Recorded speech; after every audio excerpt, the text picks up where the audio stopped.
Assalamualaikum teman-teman semuanya, semoga kalian semua sehat selalu ya. Untuk kamu yang sudah subscribe, saya doakan rezekinya lancar. Amin. Baiklah, tanpa berlama-lama lagi, langsung saja kita mulai ceritanya.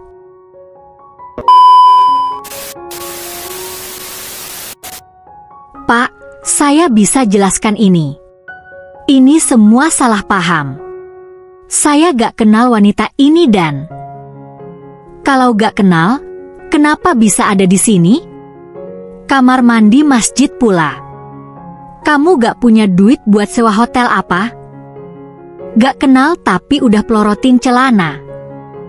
Benar, bikin maksiat di rumah Allah. Udahlah, kita arak aja laki ini. Buka bajunya. Kalau perlu arak sampai kantor polisi. Seru yang lain saling sahut-menyahut. Semua orang sudah mengelilingiku. Mereka semua marah dan bersiap menghajarku karena kepergok berada di kamar mandi masjid bersama wanita yang aku pun gak tahu siapa. Bisa mati konyol aku jika terus memaksa membela diri. Masyarakat yang tengah gaduh, tak mungkin aku lawan seorang diri saja. Di dalam kamar mandi, emangnya orang biasanya ngapain? Kalau udah buka celana tandanya emang kebelet. Gak mungkin aku buka warung di kamar mandi, apalagi buka endorse. Ampun, benar-benar warga di sini. Heh, malah bengong. Cepet. Oke, saya akan nikahi wanita ini. Aku merasa tidak punya pilihan lain. Otakku yang biasanya bisa diajak berpikir logis, kali ini benar-benar buntu. Mbak mau gak mau harus nikah sama laki ini, paham? Iya, tetapi saya udah gak punya orang tua. Saya wali hakim saja. Ayo, jangan ditunda lama-lama, keburu banyak warga nanti malah main hakim sendiri. Seru seorang bapak yang sibuk menaikkan sarungnya yang melorot. Aku dan wanita yang tidak aku kenal itu akhirnya dibawa masuk ke dalam masjid. Ia terus menunduk dengan tubuh yang aku perhatikan gemetaran. Wajahnya pun tidak bisa aku lihat jelas karena tatapan kami tak pernah bertemu. Aku mengirimkan pesan pada hakim, sahabatku, aku mengatakan bahwa saat ini aku sedang dalam masalah besar. Nama kamu siapa? Duha Fajar Pratama, Pak. Aku menelan ludah. Bisa-bisa mama dan keluarga besarku kena serangan jantung jika tahu aku kena sial seperti ini. Ayo, Mas Duha. Silakan ijab kabulnya bisa dimulai sekarang. Lihat warga makin banyak ini. Aku menoleh ke belakang dan begitu kagetnya aku. Karena puluhan orang, baik lelaki dan perempuan. Bapak-bapak, ibu-ibu, remaja, bahkan anak kecil menontonku dari halaman masjid. Bahkan ada yang sudah bau pentungan, golok, dan juga kayu besar. Membuat nyaliku semakin ciut saja. Nama Mbak siapa? Tanyaku sekilas meliriknya yang masih dalam keadaan menunduk. Aini binti Hamdan. Aku mengangguk. Saya terima nikah dan kawinnya Aini binti Hamdan dengan mas kawin uang tunai 1 juta rupiah, dibayar tunai. Aku jadi suami? Aku harap segera bangun dari mimpi ini. Namun, begitu aku lihat mobil hakim di depan masjid, maka dipastikan aku benar-benar tidak sedang bermimpi. Sahabatku yang masih ada hubungan sepupu denganku itu terheran-heran melihatku. Ia menghampiriku yang tengah terduduk di tangga masjid. Apa yang terjadi, Du? Lo nikah? Dikawinin? Mana perempuannya? Tanya hakim menoleh ke kanan dan ke kiri. Itu. Aku menunjuk wanita itu dengan daguku. Ia masih menunduk sambil memilin ujung bajunya yang sepertinya lusuh. Serius? Itu? Lo yakin? Suara hakim tak percaya. Aku mengangguk pasrah. Du, itu malah kayak gelandangan. Gila aja. Benar-benar orang di SSSTTT. Aku menutup mulut Hakim agar tidak kebablasan menghardik. Udah terlanjur. Ayo, kita pulang. Aku pun bangun dari duduk dan berjalan menuju motor gede yang tengah parkir manis di halaman masjid. Jika saja tidak kebelet buang air, maka aku juga tidak mau mampir ke masjid. Tetapi malah semua jadi salah sangka dan yang terjadi adalah aku ternyata sudah punya istri. Hei, Aini, lo mau ikut gak? Apa mau mojok aja di situ? Tanyaku gemas karena sejak tadi, ia tidak bicara apapun. Ia bangun dengan cepat, lalu menyusul langkahku. Rumah lo di mana? Di simpang dekat flyover depan, Mas. Oke, gue antar lo pulang. Mas, tetapi kita udah nikah. Saya udah jadi istri Mas Duha. Berarti saya. Aku tertawa. Menertawakan perempuan kucel dan bau ini karena ia begitu percaya diri dengan apa yang barusan ia ucapkan. Lo kira kita nikah beneran? Ya ampun, Mbak. Masih untung gue gak tampar lu karena bikin gue kena masalah gini. Udah, jangan bacot. Ayo, gue antar pulang. Naik motor lu, ya? Bau banget. Gue gak mau mobil gue ternoda bini gelandangan lu, bisik Hakim setengah bergidik. Iya, dia naik motor sama gue. Ayo, jalan. Wanita itu pun duduk menyamping di boncengan belakang. Benar-benar aromanya membuatku ingin muntah, padahal aku sudah pakai masker. Mas, ini uangnya saya pakai untuk beli makanan boleh ya? Mampir ke toko roti dulu atau tukang nasi, saya? Ah, lama. Gue antar lu pulang. Setelah itu urusan lo mau beli makan atau mau koprol. Aku melaju dengan kecepatan tinggi menuju tempat tinggal yang ia sebutkan.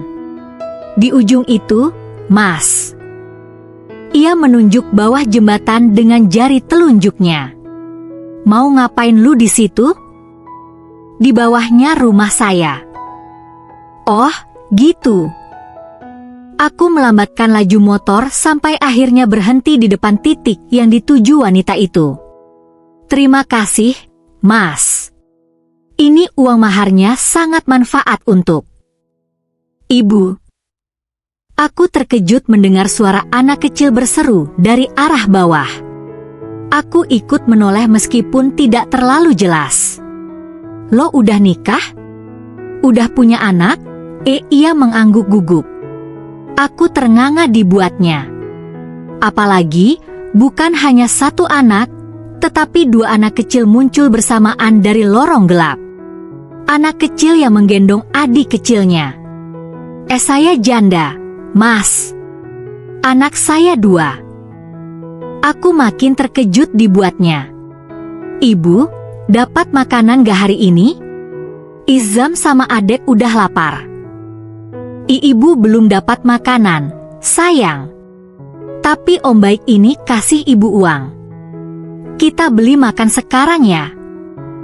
Bukan hanya aku, Hakim pun terdiam.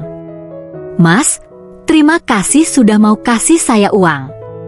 Maafkan tadi sudah hampir membuat kita celaka. Mari, saya permisi. Duha, bangun. Opa kamu datang tuh. Ya ampun, Du baru aja tidur. Masa udah harus bangun lagi? Du ada meeting siang, jadi. Bangun, Opa perlu bicara. Aku pun langsung melompat begitu mendengar suara ayah dari pihak papaku yang aku panggil Opa. Mata ini langsung segar, apalagi Opa Fauzi sudah duduk di depanku. Maria, bawakan papa pisang rebus di bawah. Baik, Pak. Mama pun keluar dari kamar. Tinggal aku berdua Opa saja. Tumben sekali opaku masih jam 7 pagi sudah ada di rumahku. Kamu ada masalah apa sama Monik? Aku mengernyit. Oh, Monik, terlalu lebay, Pak. Jajannya banyak. Baru sekali jalan, udah minta dibelikan emas. Memangnya saya juragan? Baru sekali, coba lagi. Siapa tahu dia berubah. Opaku masih berusaha membujuk. Kesan pertama itu sangat membekas. Pak, baru 1 kali ketemu udah kapok. Tapi Opa udah janji mau jodohkan kamu dengan Monik. Begini, perusahaan akan bisa berkembang jika kamu menikahi Monik. Papa Monik dan almarhum papa kamu udah menjodohkan kamu dengan Monik, bahkan sejak kamu SD. Sebelum papa kamu meninggal, papa kamu berpesan, "Pak, Duha udah nikah." Hah, apa? Opa Fauzi berdiri dengan wajah terkejutnya. Suaranya menggelegar hingga membuat nyali ini sedikit ciut. Duha udah nikah, Pak. Jadi, jangan jodohkan Duha dengan Monik. Ada apa ini, Pak? Duha, kamu bicara apa dengan Opa? Pak, Papa. Opa memegang dadanya dan jatuh duduk di kursi. Aku dan Mama panik hingga melarikan Opa ke rumah sakit. Opa mendapatkan pertolongan pertama. Adik papaku, termasuk Hakim pun ikut menyusul ke rumah sakit. Papaku 3 bersaudara dan beliau anak pertama. Namun, 2 tahun lalu papa meninggal karena serangan jantung. Anak kedua adalah Om Reno, papa dari Hakim, lalu Tante Nola, adik bungsu papa yang semua anaknya sekolah di luar negeri. Apa yang terjadi, Mbak? Tanya Tante Nola pada mamaku. Gak tahu, no more. Orang tadi waktu ke rumah, papa baik-baik aja.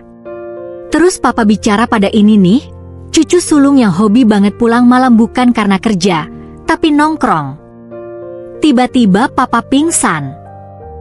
Ya ampun, Du, kamu bilang apa sama Opa? Tanggung jawab loh, Du. Kamu tuh cucu lelaki pertama dari anak lelaki pertama. Kenapa sih, sering banget bikin masalah? Tante Nola mendelik padaku. Kalian kenapa berisik? Udah tahu orang lagi sakit. Kami semua menoleh saat mendengar suara Opa. Pak, Papa udah enakan? Tanya mamaku. Duha, kamu udah nikah? Kamu gak bohong kan? Kamu jangan bohong sama Opa. Apa, Duha udah nikah?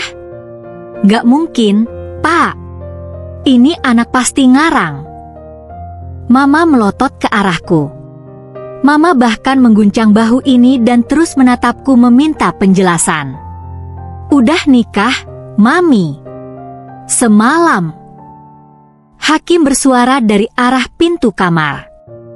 Kamu udah nikah sama siapa, Duha? Marisa? Monik? Prilly? Tanya mamaku setelah syoknya reda. Aku dikelilingi oleh saudara, ada 8 orang berkumpul di ruangan perawatan VVIP tempat Opa masih terbaring lemas. Kamu nikah semalam sama siapa, Duha? Kamu jangan bikin mama ikut kena serangan jantung. Duha emang udah nikah, namanya MM. Itu Aini. Aini? Apa pekerjaan orang tuanya? Apa mama atau opa kamu kenal? Apa nama perusahaannya? Aku menggaruk rambut yang tidak gatal. Apa yang harus aku jawab? Gak mungkin aku bilang dia janda dan gelandangan. Mungkin kalau hanya janda saja, tapi anak pemilik perusahaan, opa dan mama akan terima saja. Bukan gelandangan. Duha, keluarga wanita itu siapa? Apa sesama? Orang biasa, opa. Orang sederhana aja. Oh, begitu? Baik, Opa akan anggap serius ucapan kamu ini jika kamu bisa bawa istri kamu ke sini. Jika tidak, Opa akan anggap ucapan kamu omong kosong dan kamu akan tetap Opa nikahkan dengan Monik. Iya, nanti Duha kenalkan ke Mama dan Opa. Biar Opa sehat dulu ya. Sekarang aja. Opa dan semua saudara kamu yang ada di sini menunggu kamu. Bawa sekarang ke sini. Jemput dia di kantornya atau di kampusnya jika dia masih mahasiswa. Hakim yang berdiri di sudut ruangan sejak tadi menahan tawa. Duha, masih bengong aja. Cepet susulin istri kamu. Lu kenapa gak belain gue tadi? Tanyaku kesal pada Hakim yang sejak kami keluar dari kamar perawatan Opa, terus saja tertawa cekikan. Gue gak mau kena omel Opa. Mana berani gue ikut campur. Aku menghela napas kesal mendengar alasannya. Gue aja berasa kayak mimpi kalau lu udah nikah beneran. Itu bukan nikah beneran namanya.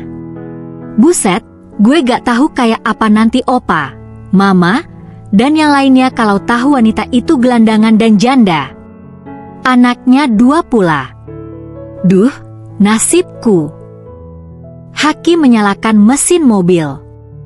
Pikirkan nanti saja, yang penting sekarang, kita jemput dulu istri lu, hahaha. Aku meninju lengan Hakim yang sudah siap memutar setir. Sepanjang jalan, aku gak tahu mau bicara apa karena aku pun bingung. Alasan apa nanti yang aku ucapkan pada Mama, Opa, dan yang lainnya. Keluargaku adalah keluarga terpandang. Bahkan Opa sudah menyiapkan simpanan warisan yang bisa digunakan sampai anak dan cucu 7 turunan. Asalkan semua anak cucunya bisa mengelola usaha dengan baik. Bilang aja kalau Mbak Aini itu istri temen lu. Terus lu yang gantiin suaminya untuk nikahin dia. Opa kan agak-agak religius. Kalau alasannya menikahi janda yang ditinggal meninggal suami dan lu ngurusin anak yatim, gue yakin Opa sih akan memaklumi keputusan lu. Opa itu kayaknya temenan deket banget sama malaikat, lo tahu gak? Sampai temen-temen gue aja dia tahu. Kalau gue bilang cewek itu janda temen gue, nanti Opa cari tahu siapa nama temen gue itu dan bener apa enggak. Udahlah, gue mau kasih alasan kalau gue cinta sama Mbak Aini. Gitu aja. Jatuh cinta pada pandangan pertama di kamar mandi masjid, hahaha. Jauh juga ya? Gue baru sadar. Jauh dan macet. Cuma kalau siang begini, bisa gak parkir mobil di flyover? Kayaknya gak bisa, kataku pada Hakim. Kita parkir di ruko-ruko itu aja deh. Hakim pun menepikan mobil di parkiran ruko kosong. Kami harus berjalan kurang lebih 300 meter, karena memang gak mungkin mobil berhenti di flyover gitu. Lo yakin di sini? Tanyaku pada Hakim saat menyusuri bawah flyover. Aku sampai harus memencet hidung dengan tanganku karena aromanya sangat busuk. Perutku mual dan berada ingin muntah. Kuat banget bini lu tinggal di sini. Komentar Hakim sambil terus menuntun langkah kami menuju tempat tinggal Mbak Aini yang berada di bawah kolong flyover. Itu kali ya? Aku menunjuk gubuk yang terbuat dari bambu dan juga terpal. Sungguh memprihatinkan. Kasihan sekali. Permisi, Mbak Aini. Permisi. Bukannya Mbak Aini yang keluar, tetapi anak kecil mungkin berusia 4 tahun. Rumahnya seperti bilik dari kardus, terpal, serta beberapa buah bambu panjang. Halo, adek, ibunya ada? Om siapa? Tanyanya tanpa berkedip. Saya Om Duha. Ini Om Hakim.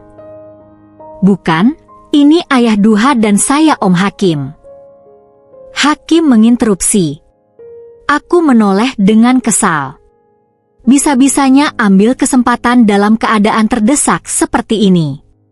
Ayah, anak kecil itu menggaruk kepalanya. Ayah aku udah pergi. Ya udah, gak apa-apa. Ibunya ada, Dek. Ibu Aini. Anak kecil itu menggelengkan kepala. Ibu kerja mulung. Tapi nanti pulang bawain makan aku dan adek Intan. Lu mau nunggu di sini apa di mobil? Tanya Hakim. Di mobil aja. Gue rasanya begitu dekat dengan maut kalau tetap di sini lebih dari 15 menit. Ya udah, Om nanti balik lagi. Bilang sama ibu ya. Suaminya yang baru lagi nunggu di ruko depan Indomaret. Anak kecil itu mengangguk, lalu bergegas masuk karena mendengar suara tangisan adiknya. Kami pun kembali menunggu di mobil. Jangan lama-lama. Opa udah gak sabar mau lihat istri kamu. Mama tadi harusnya ikut. Aku membaca pesan dari Mama dengan hati nelangsa. Wanita yang melahirkanku itu pasti sangat kecewa karena aku menikah dengan gelandangan. Aku dan Hakim terlonjak kaget saat kaca mobil diketuk oleh seseorang. Ya, wanita itu ternyata yang ada di luar sana. Aku segera membuka pintu mobil. Masnya nyari saya? Mas yang semalam kan? Suami saya, tanyanya dengan gugup. Aku menelan ludah melihat penampilan dan aromanya yang sangat tak sedap. Wajahnya belepotan dan kotor lah pokoknya. Saya mau jelasin di sini agak ribet. Kita pergi ke tempat lain. Ada yang mau saya katakan. Bawa aja anak-anaknya. Kasihan kalau ditinggal. Ada apa, Mas? Tanyanya bingung. Udah, ikut aja. Cepat.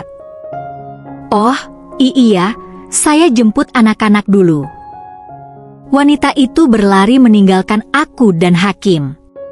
Aku membuka bagasi mobil lalu mengeluarkan sarung jok terbuat dari bahan waterproof. Aku gak mau nanti jok mobil mewahku bau dan kotor. Segitunya ampe dialasin. Daripada gue pingsan kebauan dan mobil gue bau dan kotor, mending gue alasin.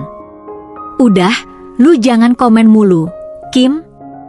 Pikirin nasib gue dong nih. Hakim terbahak.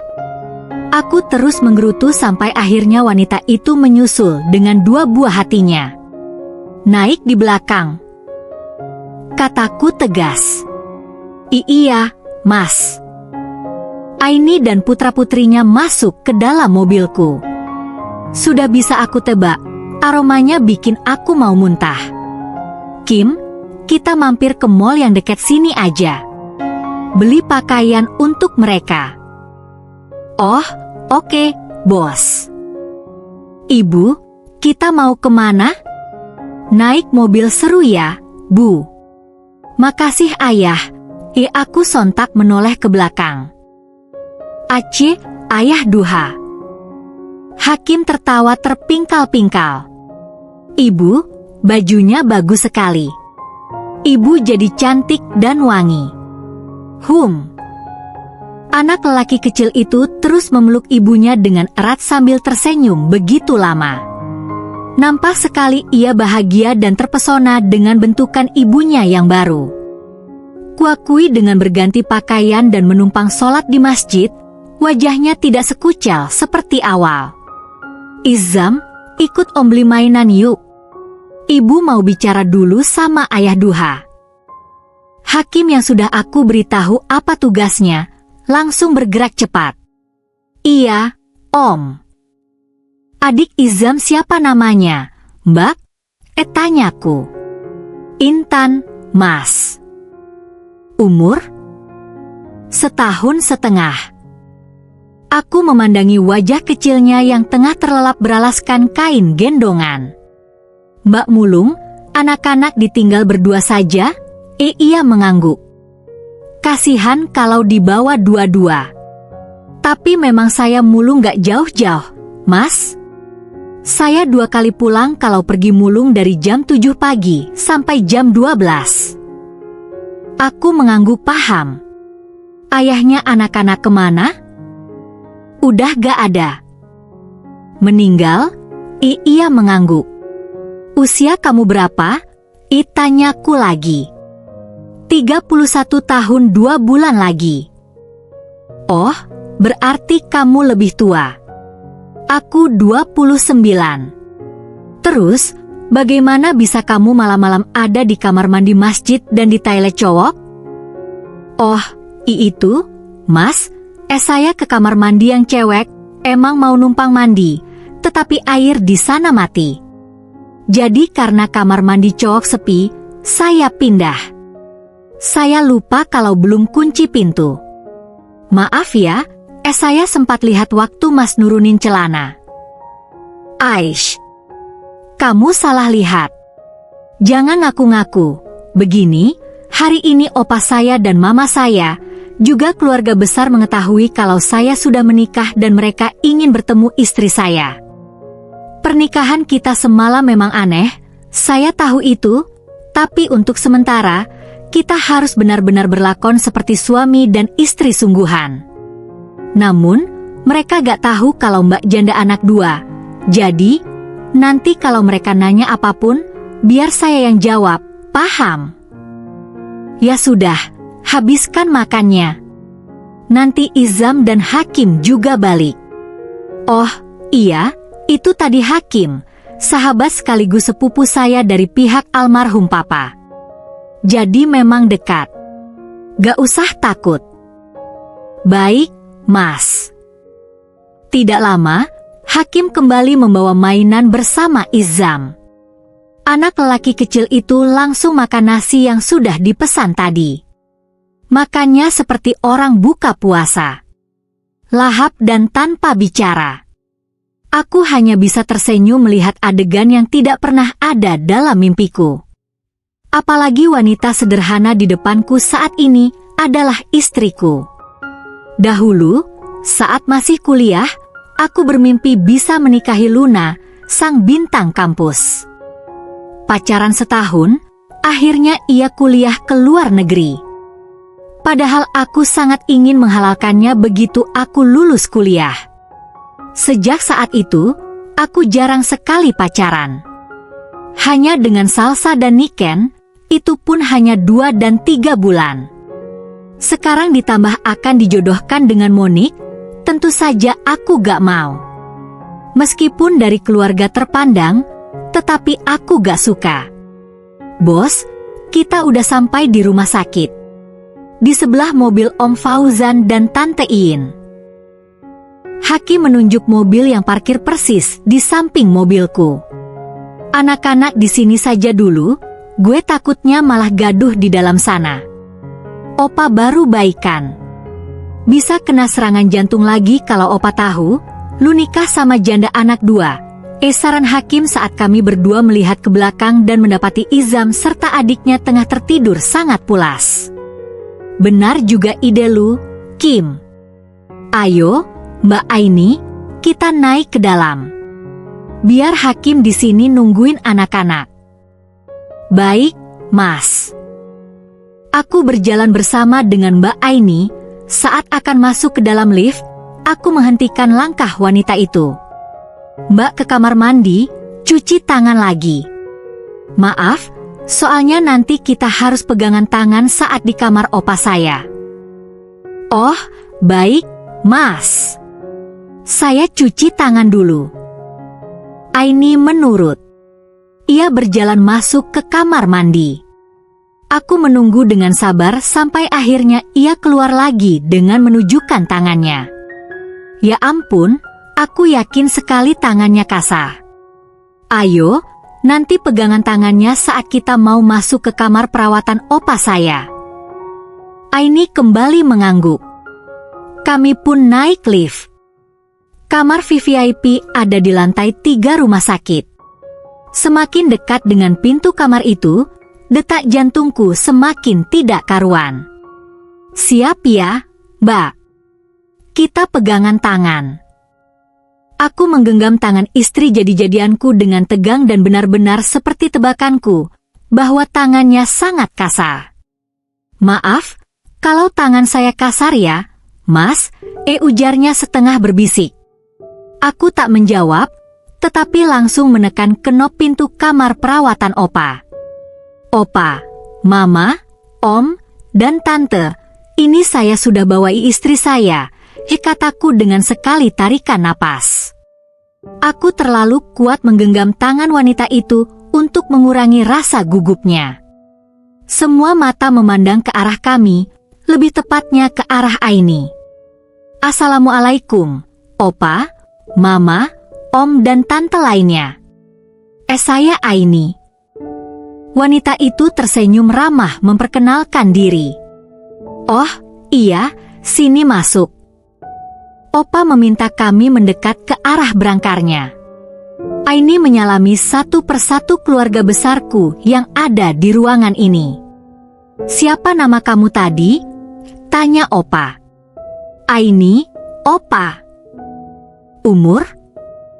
31 tahun. Wah, kamu lebih tua dari Duha kalau begitu. Duha 29 tahun. Opa tahu saya suka sama yang lebih tua. Buktinya saya bisa jadi bestinya Opa, komentarku sambil ikut tersenyum. Pria berusia 70 tahun itu pun ikut tersenyum. Jadi, keluarga kamu ada di mana? Ayah kamu punya usaha apa? Opa, Aini orang sederhana saja. Ayah dan ibunya sudah meninggal. Saya dan Aini kenal di sebuah restoran. Wah, keren, Aini kelola restoran peninggalan orang tua ya? Bagus, bagus, yang beginian juga gak apa-apa. Opa senang. Nanti kalian bisa segera bikin pesta pernikahan untuk mengundang semua relasi dan saudara. Opa setuju dan suka dengan pilihan kamu, Du. Aini melirikku dengan takut-takut. Namun, aku menggerakkan tangannya yang kasar yang masih dalam genggamanku. Dengan maksud mengatakan bahwa ini akan baik-baik saja dan ia tidak perlu takut. Kenapa pernikahan kalian harus disembunyikan? Tanya Om Fauzan. Aini malu karena kita keluarga besar, sedangkan dia orang bisa yang ayah ibunya sudah gak ada, Om. Jadinya kami menikah diam-diam. Saya juga takut kalau gak direstui Opa dan Mama, makanya, udahlah, nikah aja dulu. Oh, gitu? Udah berapa lama kalian menjadi suami istri? Kali ini Tante Ara yang bertanya. Baru seminggu. Ya, baru seminggu, jawabku. Oh, alah, masih pengantin baru. Udah sana balik, kelonan lagi. Biar cepat kasih cicit buat Opa. Opa tertawa setelah berhasil membuatku malu. Kelonan katanya? Aku sepertinya tidak akan menyentuh Aini karena aku gak bisa. Mama ikut, Mama juga mau balik. Kamu bawa mobil kan, Du? Mama ikut di mobil kamu aja. Benar seperti tebakanku bahwa mamaku terdiam sepanjang jalan pulang ke rumah. Wajahnya nampak tidak senang dengan kenyataan bahwa aku menikahi janda anak dua. Aku pun bingung mau mengatakan apa karena ini semua serba tiba-tiba dan aku belum menyiapkan plan A ataupun plan B.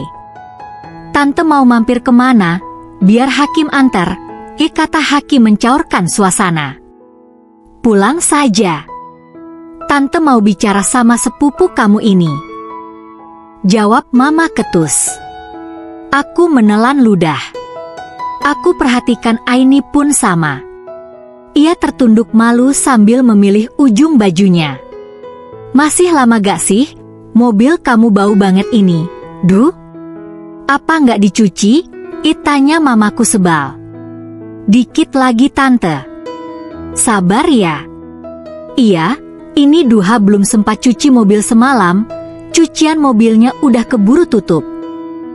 Ceka, ya sudah, cepat, cepat. 15 menit berlalu dan kami pun tiba di rumahku. Lebih tepatnya rumah mamaku. Untung saja Izam dan adiknya masih tidur sampai aku dan Hakim membawa keduanya masuk ke kamarku yang ada di lantai 2. Kamu di sini dulu, Aini. Jangan keluar kemana-mana. Kalau mau ke kamar mandi, ada di ujung sana. Aku menunjuk pintu yang ada di sebelah kanan dari posisi ranjang. Mas, maaf ya, karena saya jadi masnya kena masalah.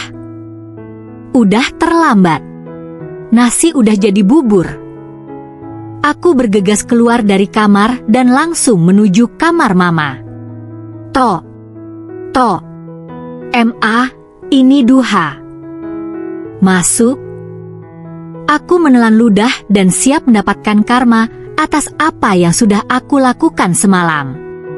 Mama rupanya baru selesai mandi dan tengah menggunakan spray di wajahnya. Sekarang jelaskan, bagaimana bisa kamu menikahi janda anak 2? Kamu gak pernah cerita apapun tentang wanita itu sama Mama. Apa kamu gak perlu ridho Mama untuk menjalani rumah tangga? Anak 2? Mama gak masalah kamu menikahi wanita biasa, tapi bukan janda. Bukan pula ditambah paket hemat dengan punya anak 2. Apa kata teman-teman dan saudara nanti? Relasi bisnis Opa, papa kamu juga pasti menyayangkan keputusan kamu ini, Duha. Sebutkan hal istimewa apa yang bikin kamu menikahi wanita itu? Baru saja akan menjelaskan, Mama sudah kembali menyela. Dia sekolah di mana? Dia rumahnya di mana? Siapa orang tuanya? Ceritakan semua sama Mama. Maafkan Duha. Tapi Duha gak bisa cerita sekarang. Nanti Duha pasti cerita. Intinya Duha sudah punya istri dan 2 anak sambung. Mama tolong memahami kondisi Duha. Suaraku yang memelas malah membuat Mama berlinang air mata. Luna, Niken, dan satu lagi pacar kamu itu, kenapa gak seperti mereka yang kamu nikahi? Atau paling gak, jangan begitu jauh bedanya. Mama lahirkan kamu, merawat, sekolahin, dan mengurus semua keperluan dan kebutuhan kamu, tapi kamu malah nikah sama wanita gak jelas. Mama kecewa sama kamu. Jadi jangan harap Mama bisa menerima istri kamu begitu saja. Mama mengusirku keluar kamar. Dengan langkah gontai, aku berjalan kembali ke kamarku. Namun, aku begitu terkejut saat melihat Aini dan 2 anaknya malah tidur di lantai. Ya, mereka bertiga tidur di lantai beralaskan karpet. Aini, bangun. Kenapa tidur di sini? Tanyaku setengah berbisik. Wanita itu begitu lelap. Ia tidak bergerak sama sekali. Hanya suara embusan napasnya yang terdengar begitu teratur. Tidak ingin mengganggu mereka yang sudah tidur, maka aku pun memutuskan mandi. Setelah mandi, aku menyelimuti ketiganya, sedangkan aku kembali tidur di ranjangku. Sepertinya aku harus menambahkan kasur lagi di kamar untuk Izam dan adiknya. Suara berisik membuat mataku terbuka. Rupanya adik Izam yang merengek dan sedang digendong oleh Aini. Ada apa? Aku menoleh ke arah jam dinding. Masih jam 3 pagi, tapi tidurku sudah diganggu. Intan lapar sepertinya, Mas. Waktu kita makan tadi siang, Intan tidur. Aku pun langsung bangun duduk. Oh, iya, belum makan ya?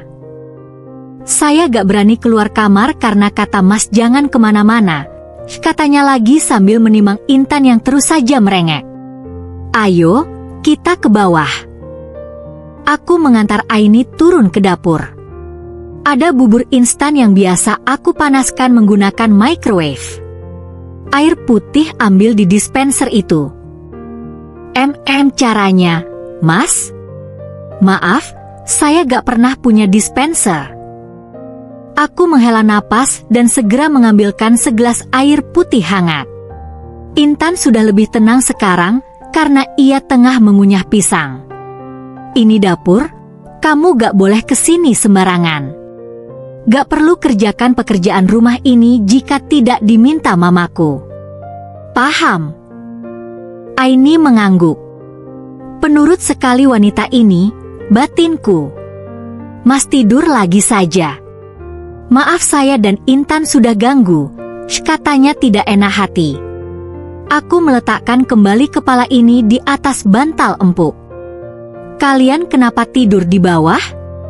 Emang gak masuk angin? Gak, Mas, emang biasa begini.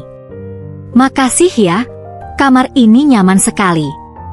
Lagian Mamti spray Mas bau dan kotor karena pakaian anak-anak. Oh, gitu? Padahal kalau kotor dan bau, nanti juga ada Bibi yang cuci. Coba kamu kesini, Mbak. Aku menepuk kasur di sampingku. Wajahnya mendadak kaku. Apa dia takut aku kenapa-napain dia? Ya ampun, seperti anak perawan saja. Sini, ya akhirnya ia menurut. Berjalan bagaikan siput sambil menggendong Intan yang sepertinya sudah kembali mengantuk. Ini malam pertama kita sebagai suami istri dan saya rasa ada yang harus kita berdua lakukan. Buka baju, Mas? Tanyanya dengan wajah polos. Aku terbahak sambil mengibaskan tangan. Bukan, mana mungkin kita tidur seperti suami istri. Mbak, ini tuh seperti pernikahan kontrak. Imbalannya anak-anak dapat tempat tinggal nyaman, bukan di sini. Saya ada rumah sendiri. Mbak punya suami yang menafkahi. Punya mertua dan keluarga. Saya akan kasih uang juga, meski gak banyak, tapi saya akan tetap tanggung jawab. Gimana? Baik, Mas. Terima kasih banyak atas kebaikannya. Saya gak tahu bagaimana membalas kebaikan Mas dan juga keluarga Mas. Kamu cukup lakukan apa yang aku perintahkan. Oke. Oh, iya, satu lagi, kamu gak boleh ikut campur urusan pribadi aku. Paham kan maksudnya?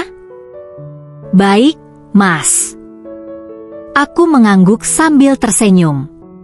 Anggap saja aku tengah beramal dengan janda miskin dan juga anak yatim. Pasti Tuhan akan balas kebaikanku dengan kebaikan pula. Aku mematikan lampu kamar, kemudian ikut terlelap. Aini dan dua anaknya masih tetap tidur di bawah. Begitulah akhir dari sebuah cerita rumah tangga.